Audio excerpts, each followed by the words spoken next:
Salam hər kəsə. Bu videoda vektorlar mövzusunun başdan sona qədər bütün izahını verəcəm. Təbii ki, bol-bol nümunələrlə.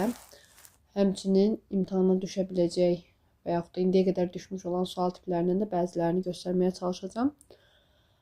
Əslində vektorlar mövzusu həmişə məsləhətim odur ki, koordinatlar metodundan daha sonra keçilsə yaxşıdır. Ona görə də öz şagirdlərimə də həmişə belə edirəm. Vektor mövzusu rahat mövzudur, əziyyət çəkməyəcəksiniz, əgər koordinatlar metodunu yaxşı oxumuşdunuzsa. Başlayaq. Ümumiyyətcə, vektor nə olan şeydir uşaqlar? Vektora belə tərif veririk. İstiqamətlənmiş düz xətt parçasına vektor deyilir. Normalda parçanın nə olduğunu bilirdik həndəsə əsas anlayışlarından. Hansı ki, parçaya tərif verəndə demişdik ki, başlanğıcı və sonu olan düz xəttdə parça deyirdik. Yəni ki, başlanğıcı da olmalıydı, sonu da olmalıydı. Sonsuz ola bilməz. Məsəl üçün, deyək ki, bir tərəfi sonsuzdursa, o artıq şuadır. Hər iki tərəf sonsuzdursa, artıq o düz xəttdir. Amma biz hər iki tərəfi məhdud olanda bunu parça adlandırmışdıq. Və burada biz demişdik ki, istəyir AB parçası, istəyir BA parçası. İkisi də eyni mahiyyət daşıyırdı, düzdürmü? Yəni, hərflərin yerini dəyişəndə yeni bir məna ortaya çıxmırdı. Hətta sizə bir şey xatırlatmaq istəyirəm. Məsələn, bir dənə çox bucaqlı çəkirəm burada. Bu 5 bucaqlını gəlin adlandıraq. A, B, C, D, Y. Bu 5 bucaqlıda A təpəsindən mən diaqonallar çəkmək istəyirəm. Bilirəm ki, həm A-dan A-ya çəkə bilmərəm, həm A-dan qonşularına, yəni B-yə, Y-yə çəkə bilmərəm. A-dan yalnız C-yə diaqonal çəkə bilərəm, bir də D-yə diaqonal çəkə bilərəm. İndi iş nədən ibarətdir uşaqlar? Burada çox bucaqlılar mövzusu düsturlarına girmirəm. Sadəcə bir şey baş salmaq istəyirəm. Yadınıza gəlirsə, o vaxtda biz deyirdik ki, bir təpədən çıxan diaqonalların sayı n-3-dür. Və bütün cəmi diaqonalların sayı isə n vur n-3 böl 2 idi. O vaxtda da danışmışdıq ki, 2-yə bölməyimizin səbəbi nədir? Mənim A-dan C-yə çəkdiyim diaqonalla C-dən A-ya çəkdiyim diaqonal demişdik ki, onsuz da eyni şeydir. Yəni, təkrarların qarşısını almaqdan ötürü biz 2-yə bölürdük. Çünki misal üçün AC diaqonal deyirəm. Təbii ki, AC, C, A deməkdir və yaxud da DA, AD deməkdir və s. Ona görə 2-yə bölürdük. İndi biz bugün danışacağıq vektordan. Vektorda isə hər parçaya vektor demirik, istiqaməti olan parçaya vektor deyirik. Yəni, istiqamətlənmiş parça vektor adlanır. Məsələn, başlanğıcı A olsun, sonu B olsun, amma istiqaməti göstərilsin. Yəni, A-dan B-yə doğru. Bu adlanacaq nə? AB vektoru. Çünki A-dan B-yə doğru yazmışam. Başqa, məsəl üçün, gəlin bu dəfə B-dən A-ya doğru çəkək. B-dən A-ya doğru çəkirəmsə, bu artıq adlanacaq BA vektoru uşaqlar. Nəzərinizdə olsun. Həmişə birinci başlanğıc nöqtə yazılır, sonra son nöqtə yazılır. Məsələn, mən CD vektoru deyirəmsə, demək bu CD vektorunun başlanğıc nöqtəsi C-dir, sonu isə D-dir. Əlavə olaraq onu da xatırladım ki, vektor mövzusundan vektorun komponentləri, vektorların toplanma çıxılması, vektorların ədədə vurulması, daha sonra skalyar hasil, iki vektor arasında qalan bucaq, daha sonra vektorun modulu, yəni mütləq qiyməti, uzunluğu da deyə bilərik. Bunlar sinonim anlayışlardır. Həmçinin kolyanar olan, olmayan, yəni paralel perpendikulyar vektorlar düşə bilər. Yəni, bunlardan hər hansısa biri imtahanda gözləyir sizi. Fizikadan müəyyən bilikləri olanlar təbii ki, kəmiyyətlərin skalyar və vektorial olması ilə bağlı məlumatları bilir. Amma əlavə olaraq xatırladım ki, bəzi kəmiyyətlər vektorial, bəzi kəmiyyətlər skalyar olur. Vektorial kəmiyyətlər istiqaməti olan kəmiyyətlərdir. Məsələn, onlardan biri də qüvvədir. Qüvvə vektorial kəmiyyətdir. Çünki mənim sənə göstərdiyim qüvvə ilə sənin mənə göstərdiyin qüvvə və yaxud da təzyiq təbii ki də bir-birindən fərqlidir. Mən səni itələyə bilərəm, sən məni itələyə bilərsən. Bunlara eyni şey deyil. Və yaxud da sürət, biz kater məsələlərində belə detallı danışmışıq o haqda ki, sürət axını ilə axını əksinə ola bilər. Yəni, sürətin istiqaməti var. Ona görə də həmişə vektorial kəmiyyətlərin üstündə ox işarəsi qoyuruq ki, onların istiqamətinin var olduğunu biz bildirək. Skalyar kəmiyyətlər isə heç bir istiqamətə malikdir. Məsələn, zaman. Yəni biz bilirik ki, zamanın heç bir istiqaməti olmur. Sadəcə deyirsən ki, 3 saat, nə bilim, 20 dəqiqə və s. Bitdi, getdi. İndi nədən danışaq? Riyaziyyatda istifadə etdiyimiz cəmiyyətlər olsun, misal üçün sahə, həcm, perimetr, bunlar özü də təbii ki, skalyar cəmiyyətlərdir, çünki heç bir istiqamətləri yoxdur uşaqlar. İndi gəlin vektorlardan daha detallı danışaq. Vektorları biz 2 əlifbanın 2 böyük hərfi ilə də işarə edə bilərik. Yəni ki, başlanğıc və son nöqtələrini bildirmək üçün deyək ki, MK yazıram, bu olur MK vektoru. Və yaxud da əgər başlanğıc və son nöqtələr yoxdursa, sadəcə misal üçün deyirəm, A vektoru deyə bilərəm. Onda da təbii ki, balaca hərflərlə işarə eləyəcək. İndi gəlin vektorun koordinatlarından danışaq. Bu vektor ümumiyyətcə koordinat müstəvisində necə yerləşəcək? Mən istəyirəm sadəcə birinci rüb üçün çəkim göstərim. Yəni digər rüblər üçün düşünürəm ki, ehtiyac yoxdur. Baxın, koordinat müstəvisidir. Bu da koordinat başlanğıcı, yəni 0, 0, 10 nöqtəsi, düzdürmü? Vektor demək istiqamətlənmiş bir parça deməkdir. Başlanğıc nöqtəsi 0-da olan, koordinat başlanğıcı olan bir dənə vektor seçirəm. Deyək ki, belə bir vektor olsun. Sonu bu nöqtədədir. İndi həmin nöqtənin bizə təbii ki, koordinatları lazım. Yəni son nöqtənin koordinatları. Deyək ki, olsun x, y, hər hansı x, y. İndi məsələ nədən ibarətdir uşaqlar? Təkrar xatırladıram sizə. Bu başlanğıc nöqtədir, bu isə son nöqtədir. Mən bu vektoru bir dənə A ilə işarə eləsəm, A vektorunun, gəlin aşağıdan yazaq, A vektorunun koordinatları olacaq x, y. Niyə x, y? Çünki koordinat başlanğıcı idi. Bu vektorun uzunluğu, hardan bildik x, y olduğunu? Çünki, daha doğrusu komponentlərin. Çünki koordinat başlanğıcındadır. Həm x-i 0-dan x-ə gəlməklə x vahidi artıb, həm də y-i 0-dan y-ə gəlməklə y vahidi artıb. Amma koordinat başlanğıcında olmasa necə olacaq uşaqlar? Gəlin ona aid də başqa bir nümunə göstərək. X-in y-dən asılılıq qrafik olsun. Deyək ki, random bir dənə nöqtə götürəm uşaqlar, ixtiyari. Bu nöqtə olsun bizim vektorumuzun mütəqqi başlanğıc nöqtəsi A nöqtəsi. Bir də başqa bir B nöqtəsi götürürəm və bunları birləşdirirəm. Nə yarandı? AB vektoru. İndi AB vektorunun artıq həm başlanğıc, həm də son nöqtəsinin koordinatları məlumdur bizə. Deyək ki, başlanğıc nöqtəsinin koordinatları x1, y1 olsun. Son nöqtə isə x2, y2 olsun. Yenə deyini məntiqlə bu A nöqtəsi başlanğıc nöqtədir, B nöqtəsi isə son nöqtədir. İndi artıq AB vektorunun komponentlərini tapanda biz necə tapacaq? Uyğun olaraq x-lərini çıxacaq bir-birindən. Təbii ki, böyük x-dən balacanı çıxacaq. Yəni x2 çıx x1. Və daha sonra y-lər də çıxırıq bir-birindən. y2-dən y1-ə. Bu şəkildə olacaq. Həmişə yadda saxlayın. Vektorun sizə başlanğıc və son nöqtələrinin koordinatları veriləndə siz həmin vektorun komponentlərini sondan başlanğıc çıxaraq tapmalısınız. Yazıram burada. Son çıxılsın başlanğıc. Bunu unutmuruq uşaqlar. Çünki vektorun sonu nədirsə, o istiqamət ora doğru dayanır. AB vektoru deyirsə, sən B-dən A-nı çıxmalısan. Mən də burada B-dən A-nı çıxdım. Yəni indeksi 2 olanlardan indeksi 1 olanları çıxdım.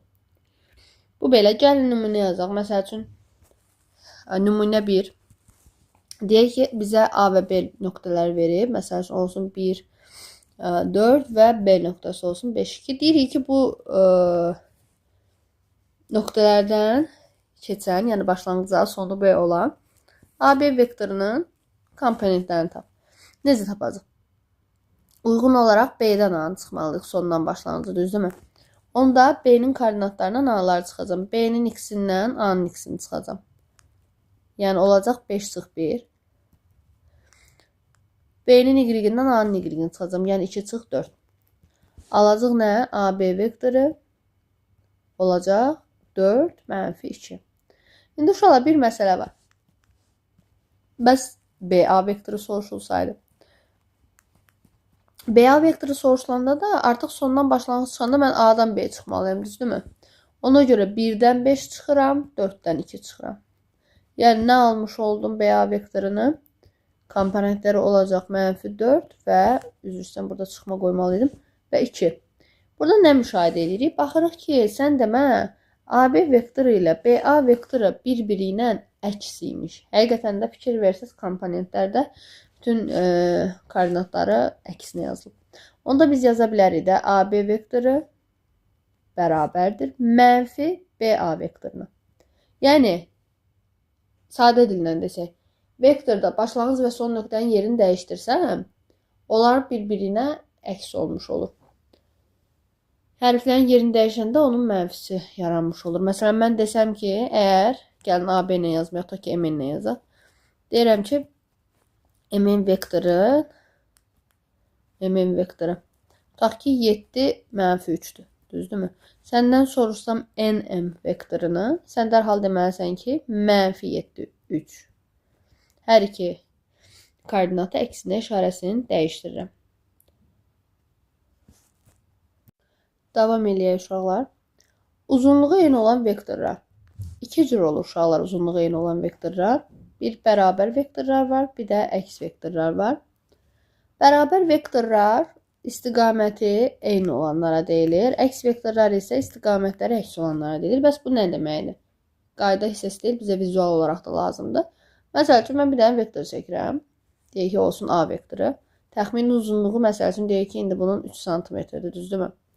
Bir dənə də eynən onun istiqamətində olan, yəni sağ yuxarı tərəfə baxır, oxunuzu fikir versəz, başqa bir B vektoru qoyuram və bunun da uzunluğuna 3 cm deyirəm. Onda nə almış oluram? Deyirəm ki, A və B vektorları burada bərabər vektorlardır. Çünki həm istiqamətləri eynidir, həm də uzunluqları eynidir.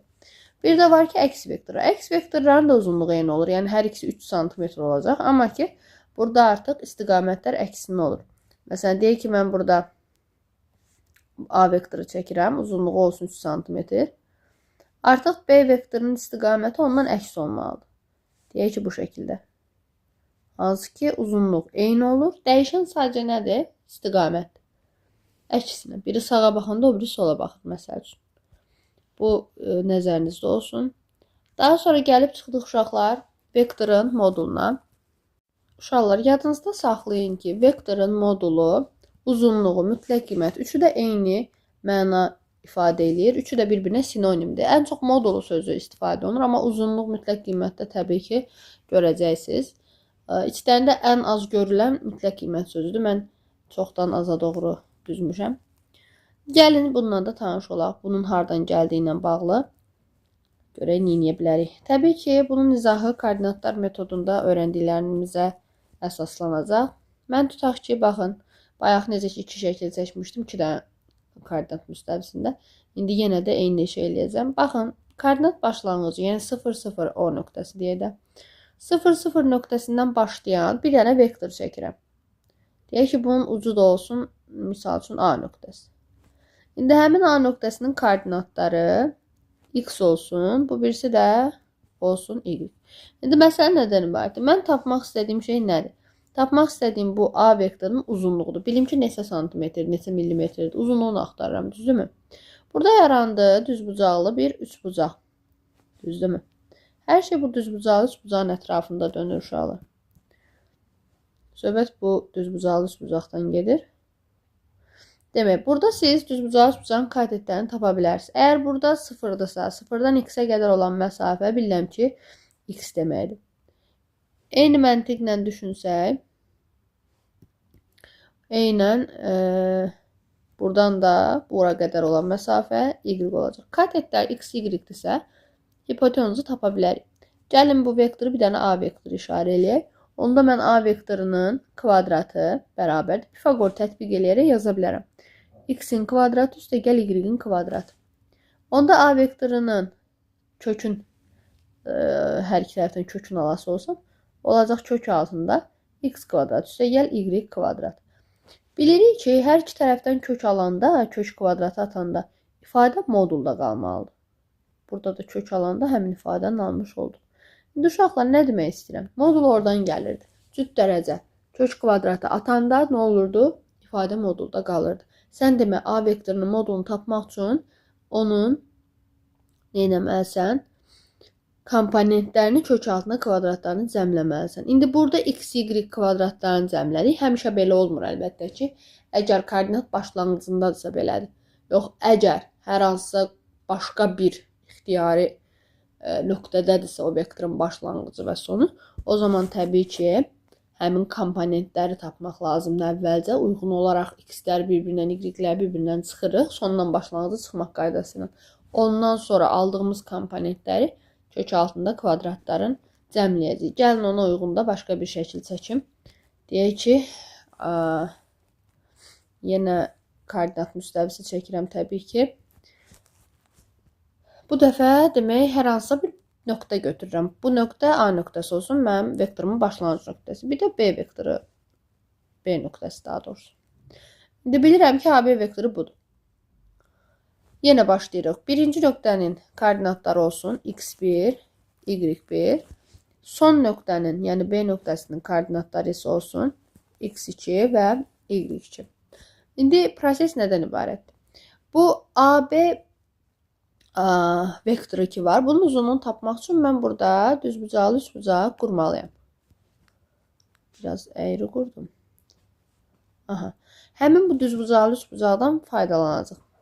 Demək, mən bilirəm ki, mən bu düzbucaqlı üçbucağın hesablamalıyam uzunluqlarını.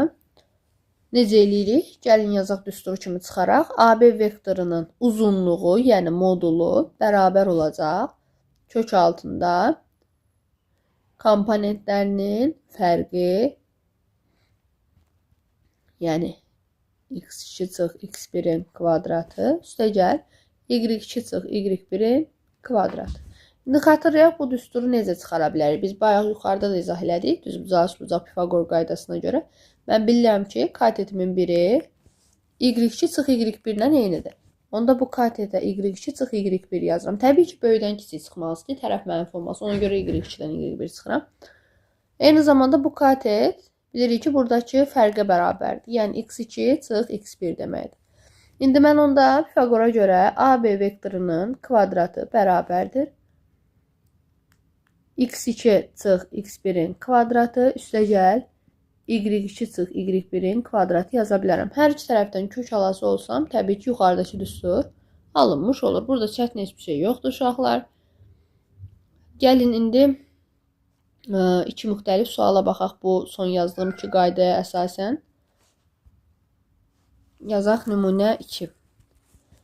Belə bir sualda deyirik ki, A vektoru bərabərdir. Komponentləri deyirik ki, -3, 4 olarsa, soruşur ki, uzunluğunu tapın.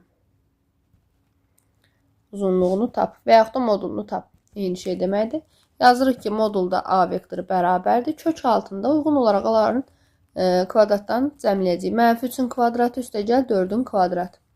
Pifaqor ədədləri də düzdürmü? 9 ilə 16-nın cəmi bizə verəcək 25-i. Oradan da cavab 5 çıxacaq.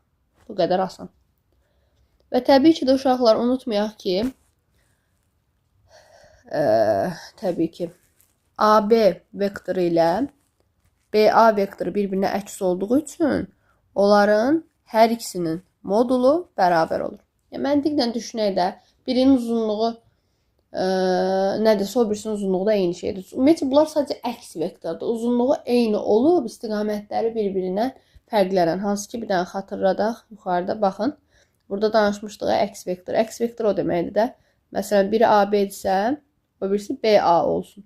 Təbii ki, bunların hərflərin yerini dəyişəndə əks vektor yaranır. Biri sağa baxırsa, biri sola baxmalıdır. Ya da biri yuxarı baxırsa, o biri aşağı baxmalıdır. Uzunluq eynidir də, düzdürmü? Ona görə modullar eyni olmalıdır.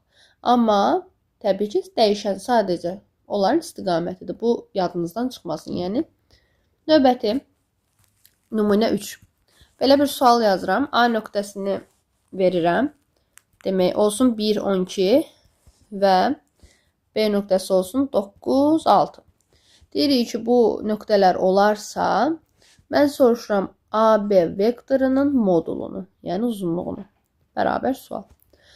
Videonu dayandırıb özünüz yazmağa çalışın. AB vektorunun modulu bərabər, gəlin hesablayaq. Kök altında uzun bir dənə kök çəkirəm, başlayıram hesablama.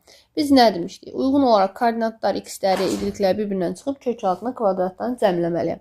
Burada əslində sizin üçün vacib deyil. Ay ikincidən birincini çıxın, birincidən ikinci çıxın. Onsuz da kvadrat yüksəldin, o müsbətləşəcək. Yəni onun fərqi yoxdur. Əsas sondan başlanğıcı çıxmaq harda sizin üçün vacibdir? Komponent tapanda.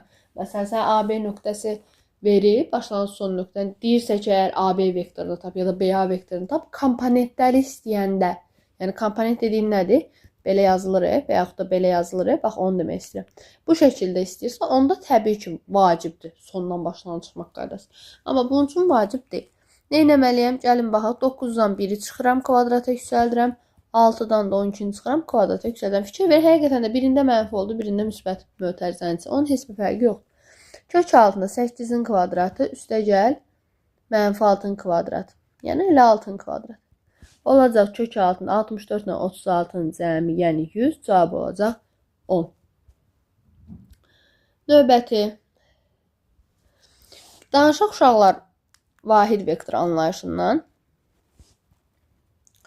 Mən həmişə uşaqlara koordinatlar metodu və vektor anlayışını bu iki mövzunu ardıcıl keçdiyim üçün həmişə vahid vektor izahına başlamamışdan qabaq uşaqlara xatırladıram ki, vahid çevrə anlayışı var idi, yadınızdadırsa.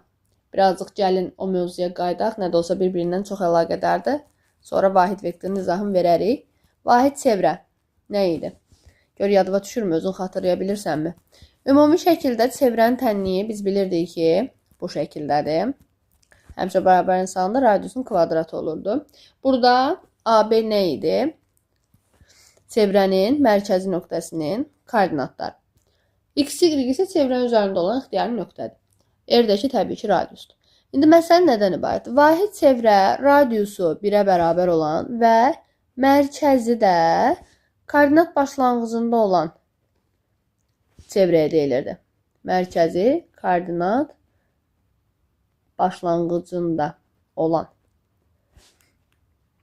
Mərkəzi koordinat başlanğıcında olan nə deməkdir? Ümumiyyətlə koordinat başlanğıcı nə idi? 0,0 nöqtəsi, düzdürmü? Bunun əgər mərkəzi 0,0-dırsa, yəni ABC 0,0-dırsa, onda nə olacaq? Düsturda A-nın B-nin yerinə 0 qoyacaq. Olacaq x kvadrat üstə gəl y kvadrat bərabərdir 1. Çünki radius 1 daxil. 1-in kvadratı yenə də 1. Yəni, nə bilmiş olduq? Vahid çevrə deyəndə ağlımıza bu gəlir. Bu əzbər yadımıza saxlayaq və göydən düşmədi də, yəni. Təbii ki, çevrənin ümumi tənliyindən alınmış oldu. İndi buradan üstünə yazıram, xatırlayaq. İndi danışaq vahid vektordan. Vahid vektor nədir? Vahid vektorda modulu və ya uzunluğu fərqi yoxdur. 1-ə bərabər olan vektorlara deyirlər. Yəni, əgər ki, A-nın modulu 1-ə bərabərsə, o olacaq vahid vektor. Gəlin, vahid vektorlara nümunə yazaq. Yazıram, vahid vektorlara nümunə. Misal üçün uşaqlar yazıram A vektoru -1, 0. Niyə? Çünki bunun A vektorundan modulunu tapası olsam kök altında. -1-in kvadratı ilə 0-ın kvadratını toplasam, həqiqətən də 1 alarım. Və yaxud da olsun B vektoru yazaq bir dənə. 5-də 3 ilə 5-də 4. Hardan bilirəm? Çünki burada mən B vektorunun modulunu hesablayası olsam, 5-də 3-ün kvadratı, yəni 25-də 9 ilə 25-də 16-nı toplamalıyam. Bu da 25-də 25 verir, yəni 1 verir. Doğrudan da modulu 1-ə bərabər imiş. İndi gələk vektorlar üzərində əməllərə. Vektorların əvvəlcə toplanma, çıxılmasını öyrənəcəyik. Daha sonra ədədə vurulmasını, ən sonda isə iki vektorun bir-birinə vurulması, yəni skaler hasilə öyrənəcəyik. Birinci başlayaq toplanma, çıxılmadan. Toplanma, çıxılma özü də iki üsulladır uşaqlar. Bir var cəbri üsul, bir də var həndəsi üsul. Birinci cəbri üsulu izah eləyək, həndəsi üsulu daha sonra göstərəcəm.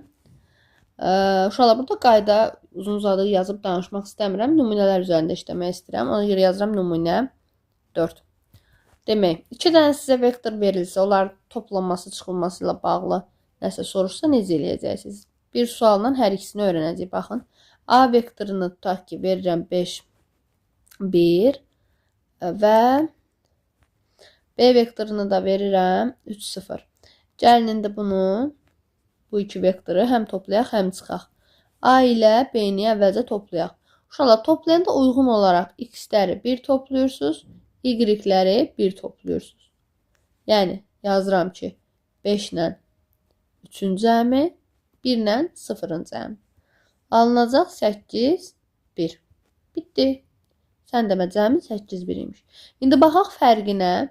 A vektoru çıx, B vektoru bərabər. Təbii ki, A-dan B çıxdığım üçün A-nın x-indən B-nin x-ini çıxıram. A-nın y-indən B-nin y-ini çıxıram. Olacaq 5 çıx 3, 1 çıx 0. Yəni 2, 1. Bitdi. Bu qədər asan. Daha sonra keçirik uşaqlar vektorların toplanma çıxılmasının növbəti həndəsi üsuluna. Demək, uşaqlar, həndəsi üsul özü də iki cürdür. Biri var, üçbucaq qaydası. Bir də var, parallelogram qaydası. Bu ikisini də ayrı-ayrı danışacaq. Çox rahat ikisi uşaqlar, çətin bir şey yoxdur, narahat olmayın. Əvvəlcə danışaq üçbucaq qaydasından. Üçbucaq qaydası nə olan şeydir? Demək, mən 2 dənə burada şəkil çəkəcəm. Birinci üçbucaq çəkəcəm, sonra başqa bir fiqur. Baxın, bu üçbucaq elə belə üçbucaq deyil. Bu üçbucağın tərəfləri vektordur. Məsələn, birinci tərəfi olsun A vektoru. Digər tərəfi olsun, sonu buradadır, B vektoru. Sonuncu isə üçüncü vektoruma da bir dənə gəlin C vektoru deyim. Qayda nədən ibarətdir? İndi istəyirəm sizə əvvəlcə belə bir sual verim. Burada bir-birini ardıcıl izləyən, birinin sonu, digərinin başlanğıcı olan iki vektor hansıdır? Bəli, təbii ki, A və B vektorları. Onlar bir-birini ardıcıl izləyiblər. Hansı ki, A-nın sonunda artıq B başlayıb. Düzdürmü? Ox gördüyümüz yer, bu oxun ucunu ki görürük, o son deməkdir. A-nın sonunda B başlayıb, amma B-nin sonunda C başlamayıb. B-nin sonunda elə C bitib. Ona görə də burada ikisi qanun uyğunluğa uyğundur. Yəni A, B bir-birini ardıcıl izləyir. İşləri, qaydaları pozan C-dir. Həmişə belə rahat yadda saxlayın ki, həmin o üçüncü qaydanı pozan digər ikisinin cəminə bərabər olur üçbucaq qaydasında. A, B cəmi üçüncüyə qayda pozana bərabər olmuş olur. Bu üçbucaq qaydasının adı üçbucaq qaydasıdır. Amma biz burada vektorların sayını artıraraq müxtəlif çoxbucaqlarda qura bilərik. Məsəl üçün, gəlin A vektoru. A vektorunun ucuna başqa bir B vektoru birləşdirirəm. B-nin ucuna başqa bir C-ni birləşdirirəm.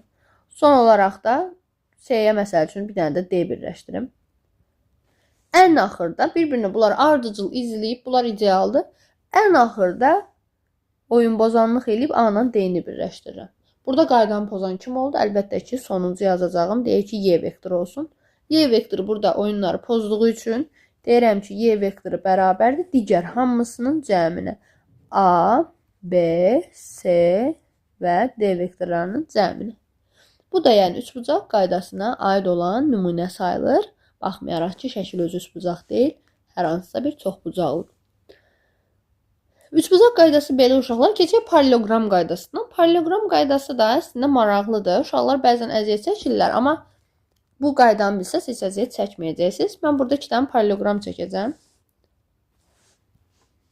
Niyə məhz parallelogram? Parallelogramın çünki qarşı tərəflər bir-birinə paralel olur ondan. Gəlin, baxaq. Birinci, mən istəyirəm, birinci şəkildən başlayırıq. Deyək ki, bunun bu tərəfi, sol tərəfi olsun A vektoru. Bu birisi tərəfə də deyək B vektoru. Yadda saxlayaq uzun diagonal. Yəni, söhbət bu diagonaldan gedir. Həmin o iki AB vektorunun arasından keçən diagonal. Deyək ki, ona bir dənə D ilə işarə eləyək. Bilirəm ki, bu diagonal uzun diagonal da böyük diagonal.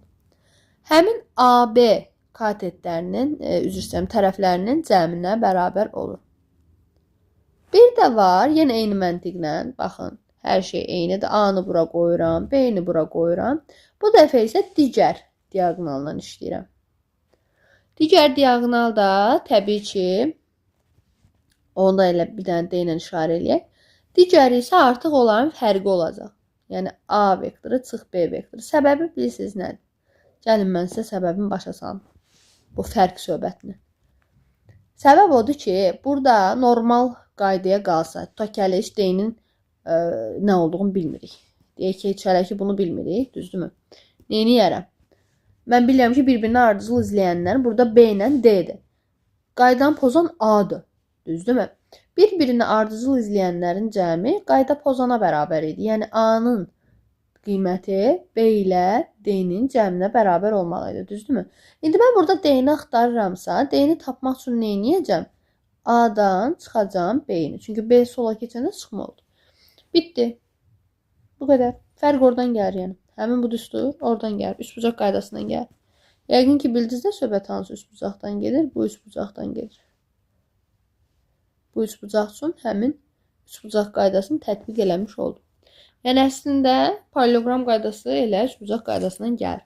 Yadda saxlamağı çətin deyil uşaqlar, çünki yenə deyirəm, uzun diaqonal soruşulanda, lazım olanda iki vektorun arasından çıxan diaqonaldırsa, o cəmi olacaq. Amma yox, iki vektoru, iki tərəfi birləşdirən diaqonaldırsa, onların fərqi olacaq. Çünki kiçik diaqonaldır. İndi baxın, biraz qayda əvvələ görək nələr öyrəndik. Biz dedik ki, vektorlar üzərində əməllərdə toplama çıxılma var. Cəbri üsulu rahat dedik ki, toplamaq çıxmaq rahatdır.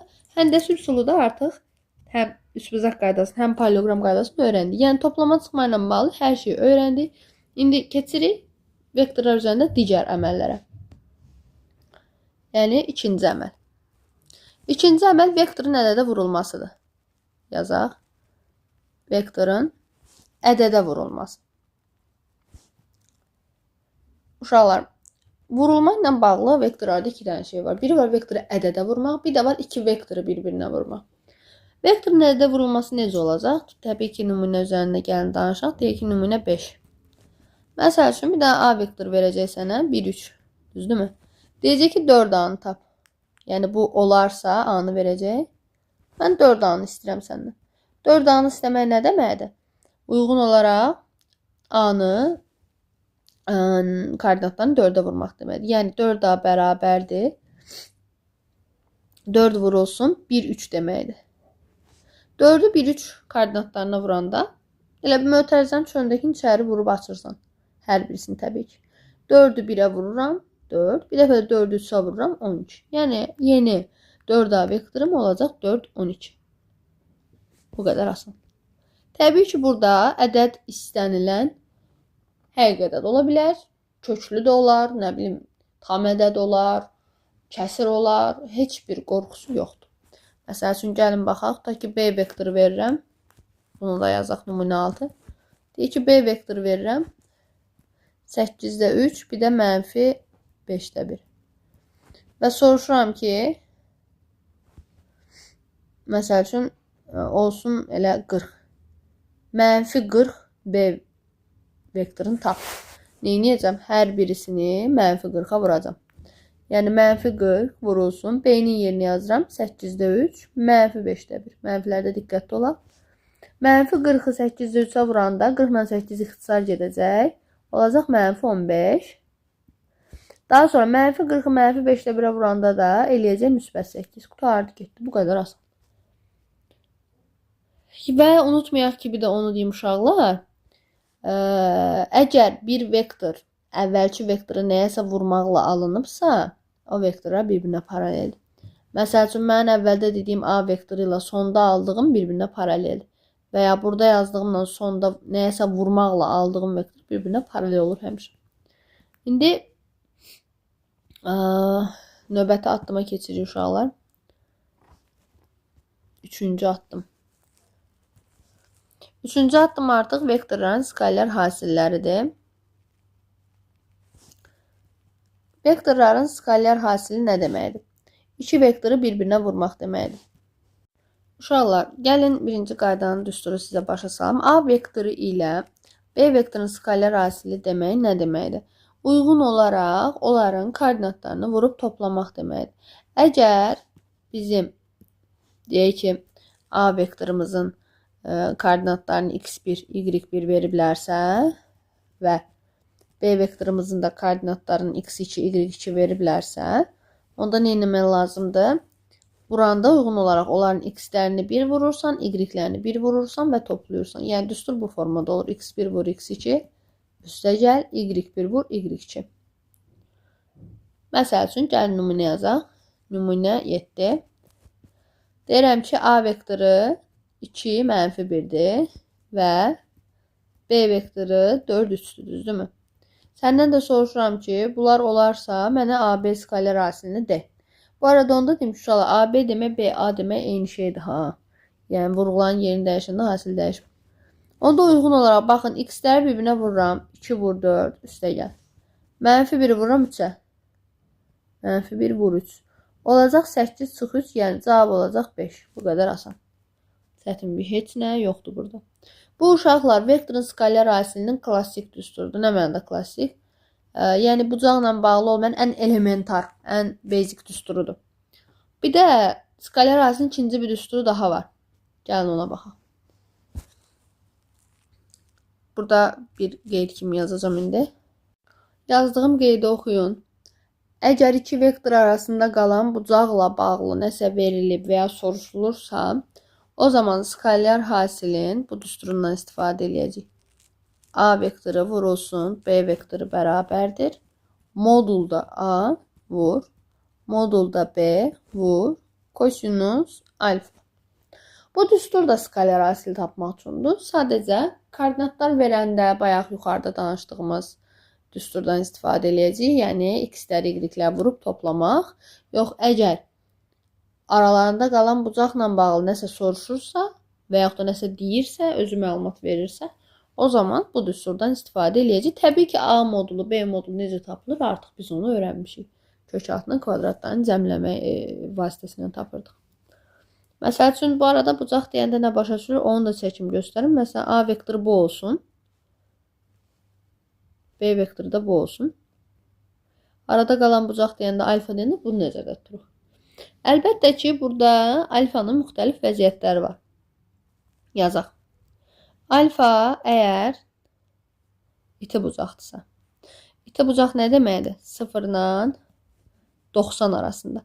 Əgər 0-90 arasındadırsa, yəni yazıram itidirsə, o zaman nə olacaq? Uşaqlar, biz bilirik ki, kosinus 0-90 arasında, yəni birinci rübdə müsbətdir. Ona görə, əgər kosinus alfa müsbətdirsə, onda demək skalar hasildə, yəni A vur B-də müsbət olacaq. Səbəb birinci rübə düşməkdir. 0-90 birinci rübün bucağıdır, ona görə. Daha sonra baxırıq. Əgər 90 dərəcə olarsa necə? Yəni alfa bərabər 90 dərəcə olarsa, yəni iki vektor bir-birinə perpendikulyar olarsa deməkdir bu. Yəni düz bucaq yaradarsa, bunun ikinci adı da perpendikulyardır təbii ki. O zaman mən bilməliyəm ki, kosinus 90 dərəcədə nə alırdı? 0 alırdı. Ona görə də demək A vektoru vurulsun B vektoru nə olmalıdır? 0 olmalıdır. Daha sonra əgər alfa kör olsa, yəni 90-dan 180 arasında olsa, o zaman neçənci rübə düşəcək? Düşəcək ikinci rübə. İkinci rübdə də kosinus mənfidir. Kosinus 0-dan kiçik olduğu üçün demək A vektoru ilə B vektorunun skalar hasili də 0-dan kiçik olacaq. Son olaraq əgər alfa 180 dərəcəyə bərabər olarsa, yəni açıq bucaq yaradarlarsa, onda kosinus 180 dərəcədə mənfi 1 aldığı üçün AB vur BA vektorlarının hasili nəyə bərabər olacaq? Bunun yerinə mənfi 1 qoyanda düstur nə formaya düşəcək? Mənfinin qabaqda yazsaq, modul A vur modul B. Düstur bu şəkildə düşər. Təbii ki. Əlavə olaraq onu da qeyd edeyim ki, uşaqlar. Siz bilirsiniz ki, A-nın modulu, B-nin modulu, bunlar həmişə müsbət olan şeylərdir də. Söhbət A-nın, B-nin özündən getmir. Yekunda moduldan çıxaranda bilirəm ki, müsbətdir. Ona görə də skalar hasil birbaşa kosinusdan asılıdır. Kosinus müsbətdirsə, skalar hasil də müsbətdir. Kosinus mənfidirsə, skalar hasil də mənfidir. Və ya kosinus sıfırdırsa, skalar hasil də sıfırdır. İndi buradan bir qayda ortaya çıxır uşaqlar. Burada diqqətli olaq. Qayda nədən ibarətdir? Mən aşağıda yazıram. Unutmayaq bu qaydanı. Aralarındakı bucaq 90 dərəcə olan vektorlar perpendikulyar vektorlardır və onların skaler asili 0 olur. Baxın, həmin dediyim qeydi burada yazdım. Nəzərinizdə olsun, bu düzdür. Bu qayda çox istifadə edəcəyik. Əgər sağ şərtdə desək ki, filan vektora perpendikulyardır, dərhal alva skaler asili 0 olmağa gəlməlidir. Abituriyent jurnalında sırf perpendikulyar vektor sözü keçməyib. Kolyonar var, kolyonar olmayan var. Yəni paralel olan, paralel olmayan. Aydın məsələ ki, paralel deyilsə, o iki vektorun arasında qalan bucaq, bir də ki, perpendikulyarlıq şərti də onun daxilində gedir, yəni.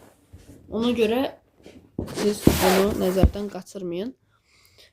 Bir də əlavə olaraq onu demək istəyirəm ki, baxın bir dənə bu skaler asili. Burada vuruq və yekunda hasil. 3 dənə vuruq var. Mən vuruqlardan birini tapmaq istəsəm, hasili digər 2 vuruğun hasilinə bölməliyəm. Yəni, buradan kosinus alfa bərabərdir. A vektoru vur B vektoru bölünsün. Digər vuruqların hasili yaza bilərəm. Yəqin ki, bundan hamımız razıyıq. Yəni, bu ekstra yeni bir düstur deyil. Sadəcə bayaqki düsturdan alınma şeydir. Skaler asildən alınma şeydir. Bir də mən onu yazmaq istəyirəm ki, kitablarda filan olur. Birdən görərik, çaşarıq, bu nədir, nə olan şeydir deyə. Ona görə göstərmək istəyirəm kosinus alfanı başqa necə tapa bilərik. Az öncə dediyim ki, sürətdə skaler asil, məxrəcdə modullar asil yazılır. Onda mən upuzun kəsir xətti çəkib, sürətdə skaler asilin yerinə x1, x2 üstəgəl y1, y2 yazaram. Məxrəcdə isə kök altında x1-in kvadratı üstəgəl y1-in kvadratı. Bu elə bil A vektorunun moduludur. Vurulsun. Kök altında x2-in kvadratı üstəgəl y2-in kvadratı yaza bilərəm. Bu təbii ki, əgər mənə vektoru 2 ölçülü halda veribsə belə olur. Əgər 3 ölçülü fəzada veribsə, burada ekstra olaraq z-lər də əlavə olunacaq. Z1, z2. Və burada təbii ki olacaq x deyək ki, indeksləri nə olacaq onların artıq hər birisində bir dənə artacaq.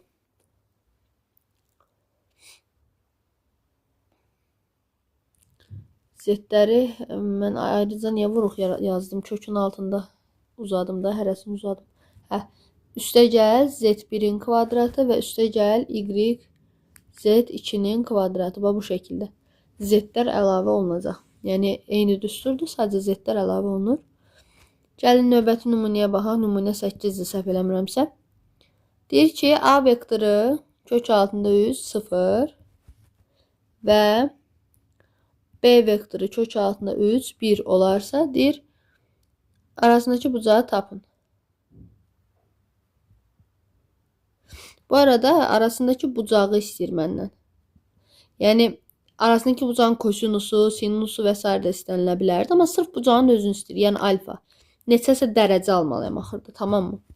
İndi başlayaq. Aralarındakı bucağı tapmaq üçün sən kosinus alfanı əvvəlcə tapmalısan. Sonra da hesablardan aldığın kosinus alfa məsələ üçün 2də 1. Bilməlisən ki, kosinus alfa 2də 1 almışsın. Demək, alfa 60 dərəcə olub da. İndi gəlin hesablayaq. Kosinus alfa necə tapılırdı? Biz dedik ki, A və B vektorlarının skaler asili sürətdə, A və B vektorlarının modulları hasilləri məxrəcdə olur. İndi sürətdə skaler asilin yerinə nə yazacağım? Kök altında 3 vur, kök altında 3 üstə gəl. 0 vur 1. Düzdürmü? X-ləri bir-birinə vurdum, Y-ləri bir-birinə vurdum.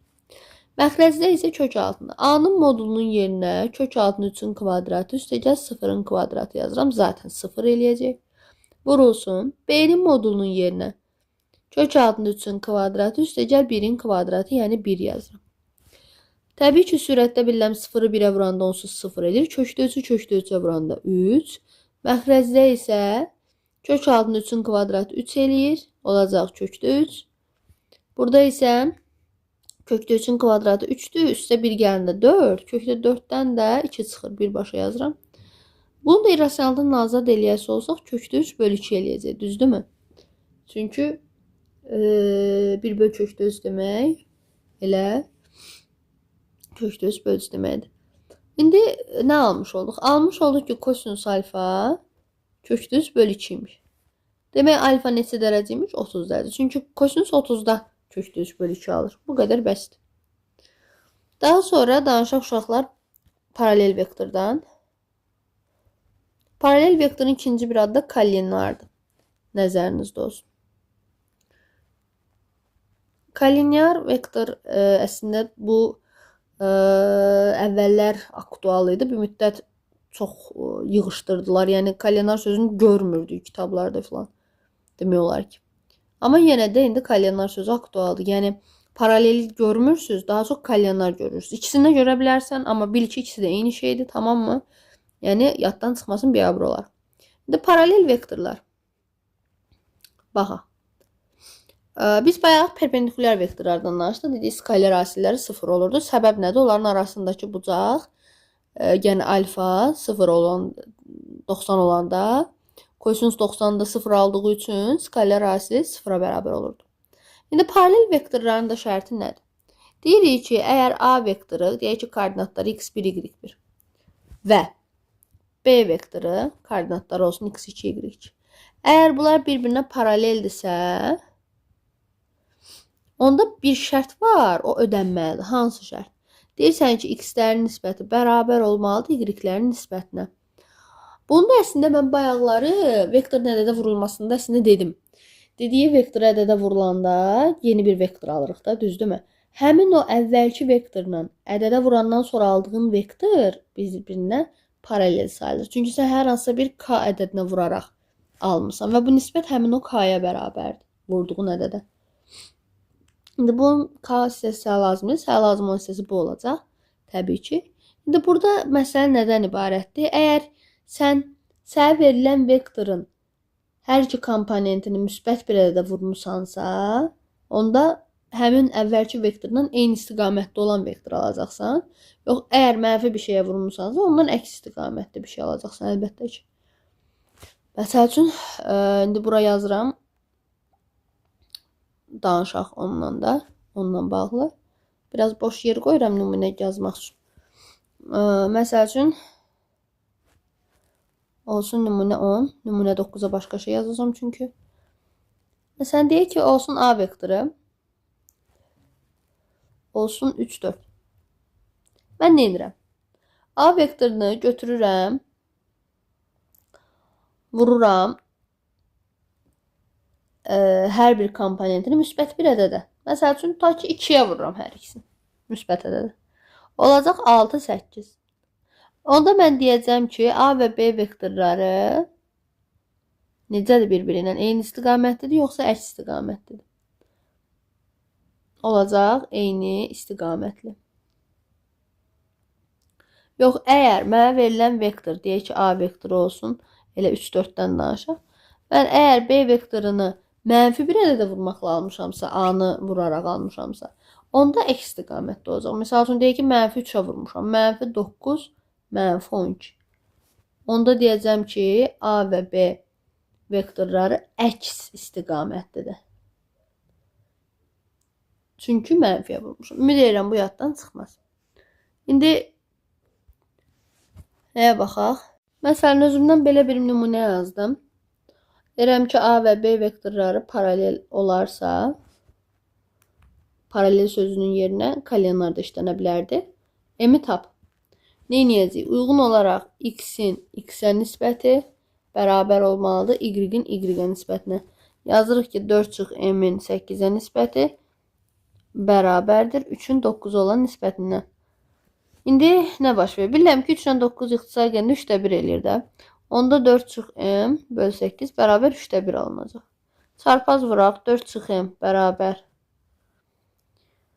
Demək 8 bölü 3, düzdürmü? Onda m bərabər olacaq 4 çıxılsın 3-də 8. Yəni 4 çıxılsın 2 tam 3-də 2. O da nə deməkdir? 1 tam 3-də 1. Bitdi, getdi. Bu qədər asan. İndi özümdən yazdığım üçün kəsirlər almaq normaldır. Vektorlarla bağlı danışacağımız şeylər bu qədərdir. İndi mən əlavə nümunələr də göstərəcəm. Baxın, 2019-cu ilin ikinci qrupuna belə bir sual düşüb. Aydın məsələdir ki, biz sadəcə buraxılış suallarına baxmırıq, çünki rahat sualdır. və bu 2019-da bloka düşən, indi hər yerdə düşə bilər. Deyir, m-in hansı qiymətinə bu vektorlar perpendikulyardır? Perpendikulyar vektorlar nə idi? Bayaq da dedik. Aralarındakı bucaq 90 dərəcə deməkdir. Ona görə kosinus 90-da 0 aldığı üçün skaler asil 0 olmalıdır. Yəni ki, mən yazmalıyam ki, A vektoru vur B vektoru bərabərdir. Bunu vururam buna, bunu vururam buna. Cəmini 0-a bərabər eləməliyim. Yazıram -4 vur 10, üstəgəl 5 vur m bərabər 0 olmalıdır. Olacaq -40 üstəgəl 5m bərabər 0. Demək ki, 5m 40-a bərabər imiş, m olur 8. Hesablama səhvi və s. eləməməyə çalışın.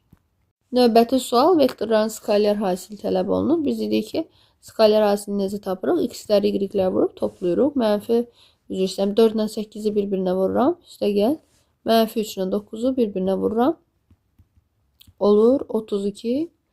Üstəgəl -27. Yəni 32 çıx 27 deməkdir. O da eləyəcək 5. Cavab olacaq Y variantı. Növbəti sual, vektorlar paralel olarsa m-in hasili soruşulur. Paralel vektorun ikinci adı nə idi? Kollinear. Və nə demişdik? Uyğun olaraq x-lərin, y-lərin, z-lərin nisbəti bir-birinə bərabər olmalıdır. Buradakı x ilə buradakı x-in nisbəti, yəni -6 ilə n-in nisbəti bərabər. Y-lərin nisbətinə, yəni 3-ün 1-ə nisbətinə və z-lərin, yəni m-in -4 olan nisbətinə bərabərdir. Demək, nə eləmək lazımdır? Siz m-in hasilini əslində burada birinci və üçüncü ifadələri çarpaz vuraraq rahatlığını ala bilərsiniz. Yəni -6 böl n bərabər m böl -4. Bunları çarpaz vurası olsam, zaten m-in bərabər müsbət 24 alacaq. Cavabı B variantı. Ayrı-ayrı m-ni sorsa onu da tapa bilərdim təbii ki. Bir dəfə bunları çarpaz vurub n-ni tapardım. Bir dəfə də bunları çarpaz vurub m-i tapardım. Yəni elə də eləmək olardı. Gəlin 11-ci suala baxaq. 2020-də birinci qrupa düşüb. Diaqonallarının kəsişmə nöqtəsi koordinat başlanğıcında yerləşən ABCD paralleloqramı. Dərhal ABCD paralleloqramı çəkirik, diaqonallarını çəkib kəsişdiririk və həmin kəsişmə nöqtəsi koordinat başlanğıcıymış. Yəni bu nöqtə O nöqtəsidir, 0, 0 nöqtəsidir. Ardıca bizə sadəcə C və B nöqtələrinin koordinatlarını verib. Mən onda AD-ni bilmədiyim üçün onlara uyğun olaraq x, y-lərlə qiymət verirəm. Məndən AC və BD vektorlarının skaler hasilini tapmaq tələb olunur. Demək, nə etməliyəm? AC və BD vektorlarını tapmalıyam. AC vektoru üçün A və C nöqtələrini bilməliyəm. Hansı ki, birini bilirəm, birini yox. BD vektoru üçün də B ilə D-ni bilməliyəm. Yenə də birini bilirəm, birini yox. Demək, nə etməliyəm ilk addım olaraq? A və D nöqtələrinin komponentlərini tapmalıyam. Necə tapırıq? Şuralar biz bilirik ki, əgər paralleloqramda və yaxud da digər olsun, romb olsun və yaxud da kvadrat düzbucaqlı diaqonallar kəsişəndə həmin diaqonal yarıya bölünürdü. İndi əgər başlayaq birinci AC diaqonalından. Əgər AC diaqonalı O nöqtəsində digərindən kəsişibsə, demək O nöqtəsində həmin diaqonal yarıya bölünüb. Məsələn, Lorel'də desə, bura 5 olanda bura 5 olur. Yəni ki, yaddan çıxmayıb. İndi A və C arasındakı məsafəni tapıb, yarıya böləndə mən nəyi almalıyam? O nöqtəsinin koordinatlarını. Yəni, orta nöqtəsi 0, 0'dır. Orta nöqtə necə tapılırdı? Koordinatları toplayıb 2-yə bölməklə. Yəni, yazıram AC-nin orta nöqtəsi. AC-nin orta nöqtəsi 0, 0 deyil mi? 0, 0'dır, düzdürmü?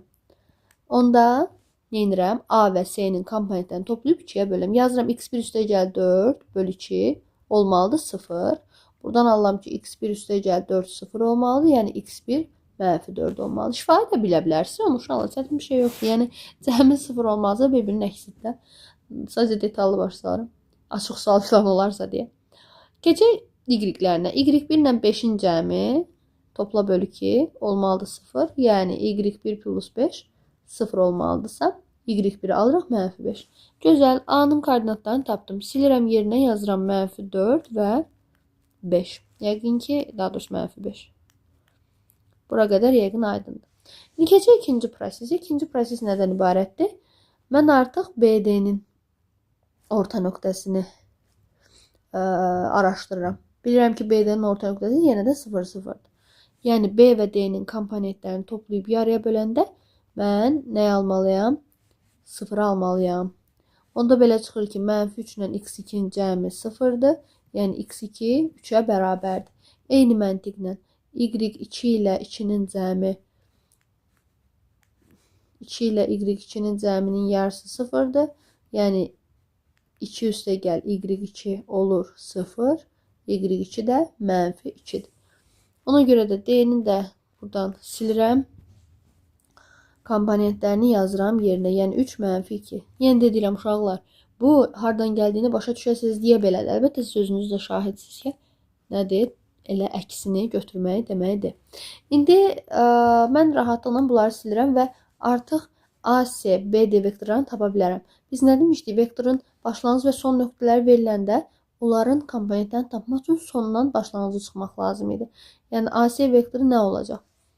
Sondan başlanğıc çıxıramsa, S-dən anı çıxmalıyım. Yəni 4-dən çıxıram -4 və 5-dən çıxıram -5. Olacaq nə? Olacaq 8, 10. Düzdürmü? Eyni məntiqlə BD vektoruna baxırıq. BD vektorunda sonundan başlanğıcı çıxanda D-dən B çıxmalıyıq. Ona görə də 3-dən çıxıram -3 və -2-dən çıxıram 2. Olacaq 6 və -4. Bizdən də həmin vektorların skalar hasilini tapmaq tələb olunur. Yazırıq ki, AC vur BD bərabərdir. Bunlar vurub toplayırıq x-ləri ilə y-i. Yəni 8 vur 6 üstə gəl, 10 vur -4. Olacaq 48 üstə gəl -40. Yəni 48 çıx 40, cavab olur 8. Uzun sual deyil uşaqlar, sadəcə ətraflı izah elədim. Uşaqlar, PDF açmışkən gəlin biraz da koordinatlar metodu ilə bağlı olan suallara baxaq. Düz xəttinə perpendikulyar olan düz xəttin bucaq əmsalı soruşulur. Düşünürəm ki, perpendikulyarlığın şərtini nəzərə alıb özümüz yaza bilərik. Söhbət vektorlardan getmir ha. Koordinatlar metoduna keçmişdik. Düz xəttdə perpendikulyarlığında nə olurdu? 3 dənə vəziyyət var idi. Onları xatırlayaq. Özümüzün yadımıza düşürsə əgər. Bir var idi, düz xəttlər bir-birinə paralel ola bilər. Bir var idi, kəsişə bilər. Yazıram, kəsişir. Bir var idi, 90 dərəcə altına kəsişir. Yəni perpendikulyardır. Hansı ki, bizə lazım olan budur. Bir də var idi, üst-üstə düşmək. İndi bunlar çox vacibdir bizim üçün. Paralel olanda demişdik ki, söhbət y bərabər kx plus b-dən gedir də. Bilirdik ki, paralel olanda onların k-ları bir-birinə bərabər olmalıdır. B-ləri isə bir-birindən fərqli olmalıdır. Üst-üstə düşəndə isə adından göründüyü kimi eyni olmalıdır. K-lar da B-lər də eyni, əkiz. Kəsişəndə k-ları mütləq bir-birindən fərqli olmalıdır. B mənə maraqlı deyil. B istəyir eyni olsun, istəyir fərqli, heç də maraqlı deyil. Perpendikulyar olanda isə k-ların hasili -1 olmalıydı. Hansı ki, ən yaddan çıxan deyərdim ki, bu 3-cü halda. Ona görə də bunu daha çox əslində görürük axır vaxtda. Onu da deyim ki, uşaqlar üst-üstə düşür. İkinci adı həlli sonsuz saydadır. Budur, bu adla da qarşımıza çıxa bilər. Kəsişir və yaxud da perpendikulyar kəsişir, ikisi kəsişir deməkdir deyə yeganə həll deməkdir. Bir də var idi paralel. Paralel də nə deməkdir? Həlli yoxdur deməkdir. Bunu biz xətti tənliklərdən danışmışdıq. Xətti funksiyada bunları danışırıq, xətti tənlikdə bunları danışırıq. İndi baxaq. Demək nə olmalıdır? Bucaq əmsalları dedik ki, yəni k-lar hasilləri -1 olmalıdır. Mən baxıram mənə verilən funksiyanın bucaq əmsalına -0.5. Yəni k-nın biri -2də 1-dir. Demək digər k2 nə olmalıdır? Həm bunun tərsi, həm də bunun əksi. Yəni müsbət 2 olmalıdır ki, onlar bir-birinə vuranda -1 eləsin. Bu qədər asan. Yəni perpendikulyar olan düz xəttin bucaq əmsalı 2 olmalıdır. Baxaq belə bir maraqlı suala. İkinci qrup sualdır. Çox xoşuma gəlir bu sual mənim uşaqlar. Yenə də perpendikulyar vektora aid sualdır. Perpendikulyar vektorun skalar hasili 0 olurdu. Demək bu və bunun skalar hasilini 0-a bərabərləməliyəm. Bilirəm ki, onlar bir-birinə vuranda kvadratlar fərqi alınacaqdır, düzdürmü? Yəni B vektorunun kvadratı çıxılsın 3A vektorunun kvadratı. Bilirəm ki, bu da B vektorunun kvadratı çıx 9A kvadrat deməkdir.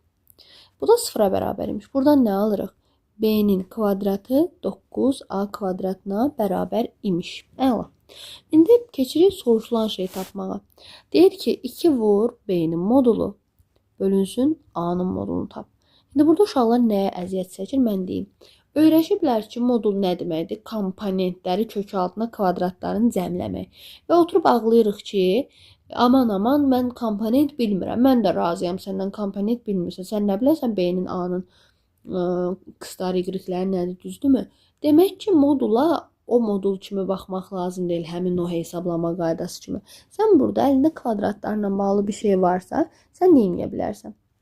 2-ni yazıram. Modulda B demək kök altında B vektorunun kvadratı deməkdir.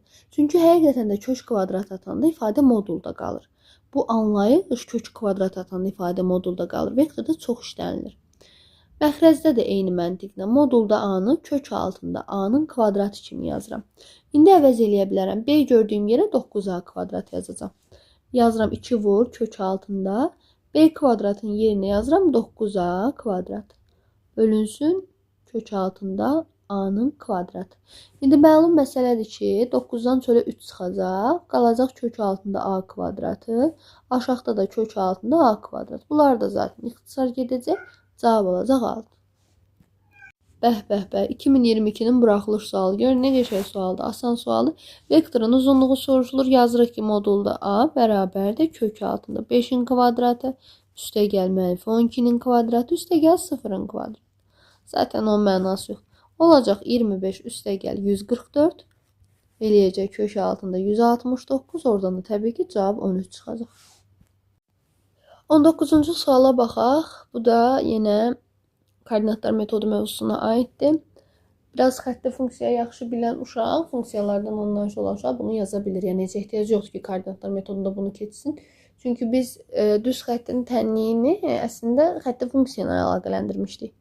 İndi gəlin baxaq. Deyir, absis oxunun müsbət istiqaməti ilə 135 dərəcə bucaq əmələ gətirib 3-2 nöqtəsindən keçən düz xəttin tənliyi. Düz xəttin tənliyi demək elə xətti funksiyana eyni mahiyyət daşıyır. Yəni y bərabər kx plus b-dən söhbət gedir.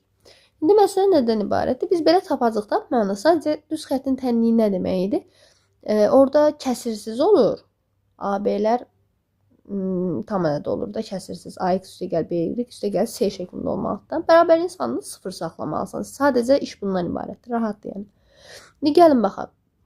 Biz nə demişdik? Demişdik ki, funksiyada keçəndə, xətti funksiyada. Bəs burada K nədir? Bucaq əmsalıdır. Və K bərabər idi tangens alfaya. Bəs tangens alfa, burada alfa kimdir? Alfa həmin qrafikin absis oxunun müsbət istiqaməti ilə əmələ gətirdiyi bucaq deməkdir. Məsəl üçün, mən indi çəkib göstərim. Mənim qrafikim elə bir grafikdir ki, 3-2 nöqtəsindən keçir və təxminən 3-2 nöqtəsi də indi buralardan bir nöqtə olsun da təxmini. 3-2 nöqtəsindən keçir və absis oxunun müsbət istiqaməti ilə, absis oxu bildiyi ki budur, bunun müsbət istiqaməti ilə, yəni sağ tərəfi ilə demək, kör bucaq əmələ gətirməlidir. Bax, bu hissəyə baxaq. Bura 135 deyir də. Həqiqətən də 135. Çəkdiyim şəkil doğrudur. Daha mən belə çəkə bilməzdim ki. Çünki belə çəksəm, bura iti bucaq. Necə 135 yazdım? Şəkilli birinci növbədə başa düşək. Əla. Şəkil çəkməyə vacib deyil, sual üçün. Sadəcə mahiyyəti izah edirəm. Çünki indi bu videoya baxanda funksiya keçmədiklərim var da hər halda. Demək, nə etmək lazımdır? Mən K-nı tapmaq üçün tangens alfa düsturundan istifadə edirəm. Yəni tangens 135-i hesablamalıyam ki, bunun bucaq əmsalının K-sını tapım. Tangens 135-də necə hesablayırlar? Bərabər. Çevirmə düsturları vasitəsilə ya 180-45, ya nə bilim 90 üstə gəl 45 necə istəsə yaza bilərik. Məsələn, mən 180-45 kimi yazmaq istəyirəm. Bilməliyəm ki, 180-də ad dəyişmir. Tangens olaraq qalır. Tangens 45. İşarəyə baxırıq sadəcə. Bilirəm ki, 135 dərəcə işarə təyinləndə həmişə ən başa baxırıq. 135 dərəcə bilirəm ki, demək, ikinci rübün bucağıdır və ikinci rübdə tangens mənfi olduğu üçün bunun qarşısına bir dənə mənfi atmanı unutmuruq. Yəni, olacaq mənfi 1. K-mız mənfi 1 imiş, gözəl. Onda mən funksiyamda kx plus b-də axı K-nı silib yerinə mənfi 1 yazıram. Əla. B-ni də bilmirəm. B-ni tapmaq üçün də mənə vermiş olduğu nöqtədən x, y-i yerinə qoyub hesablayıram. Yəni, yazıram ki, baxın, buradan yazıram. 2 bərabərdir, mənfi 3, üstə gəl B. Əlbəttə ki, buradan B olacaq 5. Bitdi. Artıq mən funksiyamı bərpa elədim. Y bərabərdir, mənfi x, üstə gəl 5. Həmişə yadda saxlayaq ki, x, y nöqtəsini bizə ona görə verir ki, biz B-ni tapaq. K-nı zaten verdiyi bucaqla tapırıq. Düz xəttin tənliyini istəyirdi. Demək, nə etməliyim? Hər şeyi sola atmalıyım. Olacaq x üstə gəl y çıx 5 bərabər 0. Bu da oldu. Bizim cavabımız belə. İstəyirəm son olaraq belə bir maraqlı sualla videomuzu yekunlaşdıraq. X-in hansı qiymətində A və B vektorlarının skalar hasili ən kiçik qiymət alır? Demək, burada bir ipucu vermək istəyirəm. Biri var, skalar hasilinin ən kiçik qiymətini soruşa. Deyək ki, X-in A və B vektorları olarsa, bu skalar hasilinin ən kiçik qiyməti nədir? Ən kiçik qiymətini özünü soruşa. Biri də var ki, X-in hansı qiymətində sözü olar. Biz demişdik ki, dəyişənin hansı qiymətində, X-in hansı qiymətində tipli başlıqlar varsa və ən kiçik ən böyük qiymətinə bağlı nəsə soruşursa, onda bizdən əslində M soruşulur. Yəni mənfi B bölü 2A-dan tapılan M. Əslində bu soruşulur bizdən. Normalda əgər desəydik ki, skalar hasilinin ən kiçik qiymətini tap və ya ən böyük qiymətini tap, onda mən N ilə işləyirdim.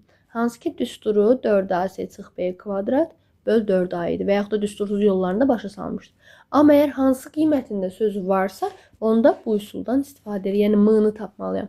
İndi gələk birinci skalar hasili araşdıraq. Skalar hasili nə idi? Təbii ki, X-ləri bir-birinə vururdum, üstəgəl Y-ləri bir-birinə vururdum və Z-ləri bir-birinə vurub topluyordum. Gəlin başlayaq.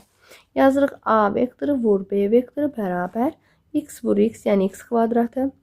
Sonra mənfi 3X-i 4-ə vururam, mənfi 12X.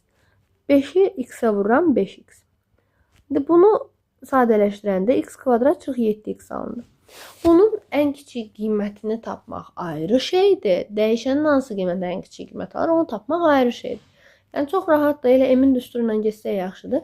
Mənfi B, yəni 7 bölünsün 2A, yəni 2 vur 1. Bu da cavab eləyəcək 3/5. Çox rahat sualdır. İkinci qrupa düşüb gördüyünüz kimi. Əlavə olaraq deyim ki, ən kiçik qiyməti soruşası olsa, mən N-in düsturundan istifadə eləyərəm. 4AC çıx B kvadrat böl 4A. Fikir verək, burada S yoxdur. Sərbəsəd yoxdur. Sərbəsəd yoxdursa S sıfırdır. Onda 4AC-ni yazmağın mənası yoxdur. Yəni mənfi B kvadrat böl 4A olur da düstur. Yəni mənfi 49 bölünsün 4 vur A. Yəni 1. Olacaq elə bu şəkildə. Cavab olardı belə. Bugünlük bu qədər uşaqlar. Bütün izahları ümid edirəm ki, tam aydın başa düşdünüz. Videonu izləyən hər kəsə təşəkkürlər. Əlavə sualınız olsa buyurun.